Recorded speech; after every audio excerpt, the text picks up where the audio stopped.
I almost quit. I'm a country boy. I'm from West Virginia.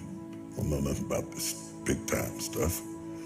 I never even asked to be big. I wanted to be effective, not famous. Famous is the consequences of being effective. I didn't know nothing about being famous and I didn't like it.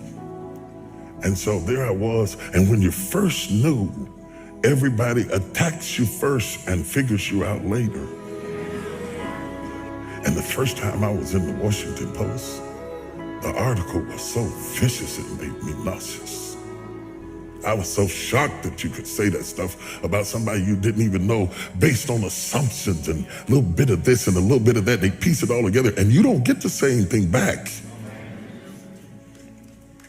So I decided I don't want this. I was preaching for Pastor Bishop Donnie Mears, and nobody knew it because preachers can override their feelings and function. I preached, the place was on fire, but inside I want to quit. I told God, I'm through with this. I'm not going through this. I don't need this. I don't need that. I'm a guy who likes to go get his own chicken wings. I don't have to have all of that stuff to be happy. So I thought, I'm not doing this no more. I'm not doing it. I'm not doing this. I'm not doing this because I don't need this and I didn't ask for this. I'm only doing this because of what happened in my life, of the circumstances that happened in my life. He put me on stage. I didn't ask for it. And when I saw how much it cost, I thought, you can have that right back here. You have that right back up in here. I don't need it. So I was mad inside and I was hurt. And I stayed up in the fellowship with the pastors because I didn't want to go back to my room and sulk in my own sorrows. And they said, there's a lady downstairs waiting to see you. The service was over and the fellowship was over. The pastor was starting to leave. I was trying to outwait her. I thought she'd give up and leave. And when I finally came down the steps, she was there. And she was just a willowy bit of a woman. And she said, Bishop Jakes, she said, I've been in the hospital. She said, I was pregnant in my fallopian tubes, and the baby died in my tubes, and I was carrying around a dead baby, and the toxicity from the baby almost killed me.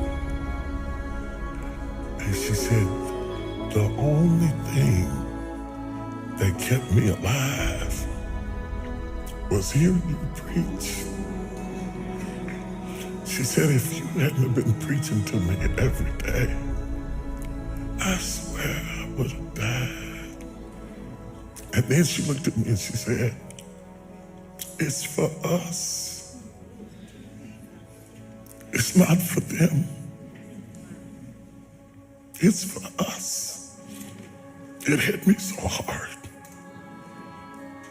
I didn't even get her name. I got in the car and cried all the way back to my room because she reminded me why I was there.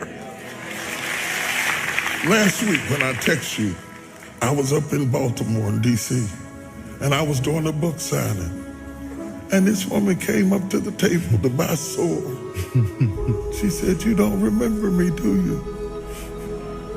I said, no. She didn't even look like the same person. She's all dressed up and gained weight. She felt like she wanted to say, She said, I met you in the bottom of Donnie Mears church years ago, and I burst into tears. I lost it. I stopped the signing, and I jumped up and hugged her. If it were not for that woman. Here, right now, at this moment, because tomorrow, you want to be somebody greater than the person you are today. You see yourself succeeding, you have a vision, you have a dream. Congratulations. You're already 10 steps ahead of 95% of the world. Imagine if Michael Jordan was scared of missing. He would have never taken a shot. Imagine if Steve Jobs was afraid of people not liking his product.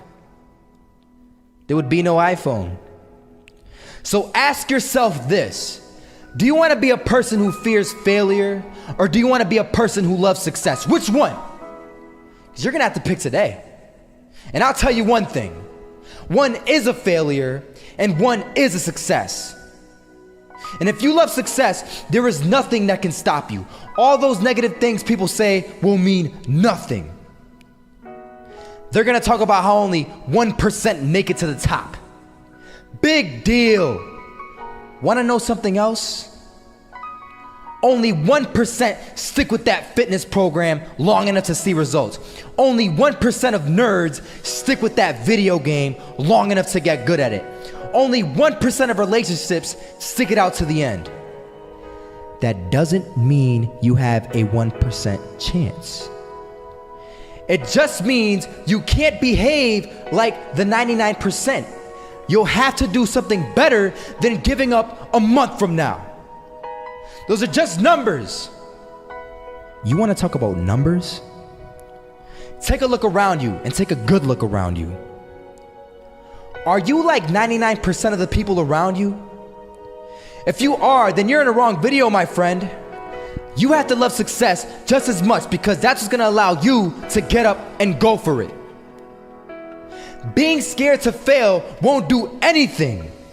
In fact, when you love success and you start going for it, guess what happens? You're gonna fail. You're gonna fail 10 times, 100 times, maybe even 1,000 times. But that's okay. Failure isn't permanent. Falling isn't permanent. You get right back up and keep going. And this time, you're gonna be stronger, wiser, and you'll be more driven than ever. And for every 10 failures, you'll land one success. You have to love success so much that you're willing to fail 10 times before you can succeed once. That's how a winner does it.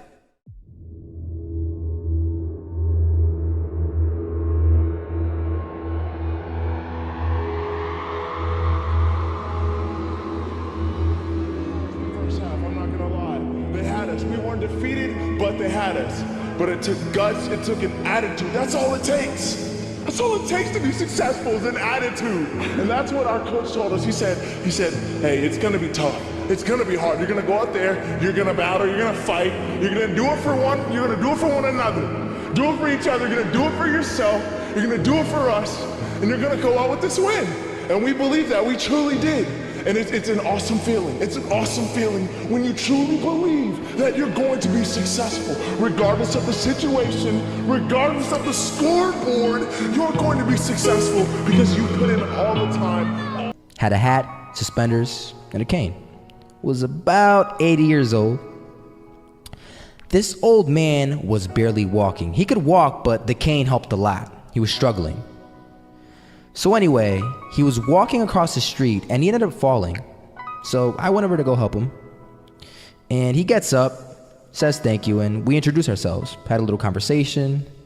Told me his name and I told him mine. His name was Robert, by the way. And right as he walked away, I told him, this is what I said. Robert, you should stay inside where it's safe, my friend. And Robert turns around and says to me, I love walking. And I love walking way more than I'm afraid of falling. So I asked him, well, what about your safety? Don't you want to live? And he told me this. These are the exact words he said. He said this. Solo, living means doing what you love to do. And if I have to fall here and there to do what I want to do in life, then so be it. And he just walked away. Never saw him again. That was it. But that statement really had me thinking, and it had me thinking hard because I learned something that day. That's when I realized the true key to success. You see, I always thought if I could just fear the act of failing, and if I fear it like crazy, I will succeed. Because I thought the fear would magically motivate me to get out there and start taking action. But after that day, I realized something. I realized it's the love for success that will lead me to succeeding. So just imagine if Robert feared falling. Would he even start walking? Of course not. He wouldn't even do what he loved to do. He would sit at home and take no type of action. But he loved walking. Wasn't even scared to fall. It gave him life. That's what allowed him to get up and do it. He loved walking so much, he was willing to fall 10 times a day just to do it. And you have to be the same. So the next time someone tells you, you're gonna fail, you know what you tell them? Tell them they're right. But you're not afraid to fail.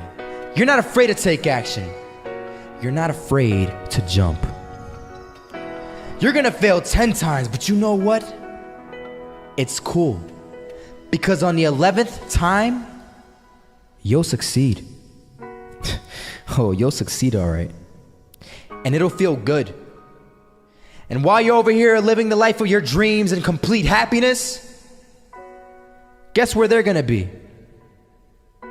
That's right. They'll be failures, the real failures, over there where it's safe, scared to fail. Ironic, isn't it?